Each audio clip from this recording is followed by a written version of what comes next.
lying on the bed, me and the kids, all three. And he got up and said he smelled smoke. While putting on my slippers to go and check, I noticed that there's smoke coming from an ex-tenant on the house room. So when I saw the smoke, I said to the kids, run, fire. So when I went outside, I started to check if all the kids was there.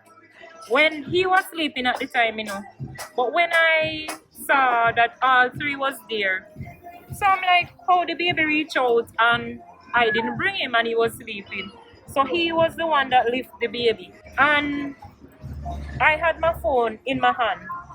So that's how my phone was saved. My purse was on the bed. And to how the fire was moving so rapid, I couldn't even go inside for the purse.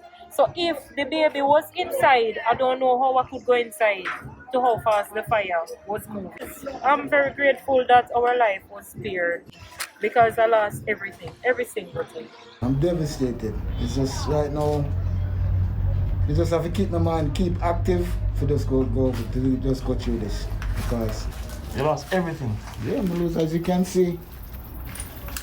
As you can see it. See there? There's the evidence plus what outside. I don't even know. I don't know what to say.